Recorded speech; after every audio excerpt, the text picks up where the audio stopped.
हज़रत मौलाना कासिम रहमतुल्लाह अलैह एक मर्तबा चहलकदमी फरमा रहे हैं, सुबह का वक्त है और एक राहिब उधर से अपने कुत्ते को टहलाता हुआ ला रहा है। एक राहिब अपने कुत्ते को टहलाते हुए उधर से ला रहा है।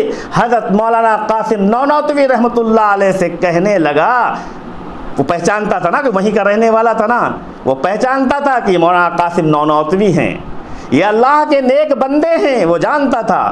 तो वो जलील करने के लिए, रुसवा करने के लिए हज़रत मौलाना से कहता है कि हज़रत मौलाना एक बात पूछूं आपसे एक बात मालूम करूं। तो हज़रत ने कहा मालूम कीजिए, क्या बात है, कोई दिक्कत नहीं, पूछिए। कह लगे एक बात ये बताइए, आप अच्छे हैं कि या मेरा ये कुत्ता अच्छा है? हम होते तो आग बबोला हो जाते ना, हम होते तो उसको मार बैठते ना, क्योंकि अकल नहीं है ना। हज़रत मौलाना कासिम नौनौती रहमतुल्लाह अलैह ने कहा कि भाई क्या सवाल है आपका, जो दोबारा कीजिएगा, आप अपने क्वेश्चन को दोबारा रिपीट कीजिएगा, क्या आपका क्वेश्चन है?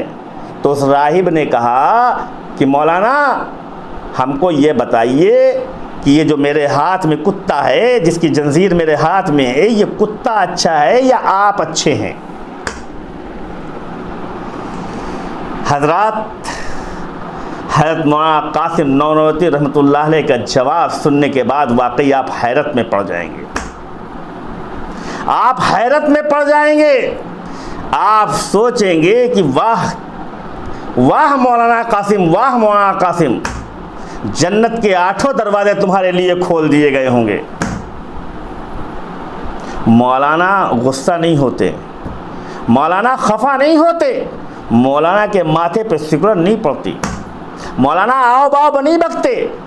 मौलाना ने कहा, ऐ मेरे दोस्त, ऐ मेरे प्यारे दोस्त, जिसने ये ज़मीन बनाई है, जिसने ये आसमान बनाया है, जिसने सूरज बनाया है, जिसने चांद बनाया है, जिसने सितारे बनाए हैं, जिसने इंसानों को बनाया है, अगर हम अपने परवरदिगार की मानकर दुनिया में ज़िंदगी गुजार रहे हैं तो हम अच्छे हैं, और अगर हम नाफरमानी करके ज़िंदगी गुजार रहे हैं तो मुझसे अच्छा ये कुत्ता है। एक तमाचा ज़ोरदार पड़ता है उस राहिब के, एक जोरदार तमाचा पड़ता है, वो अपना काला मुंह लेके चुप्पे से चला जाता है।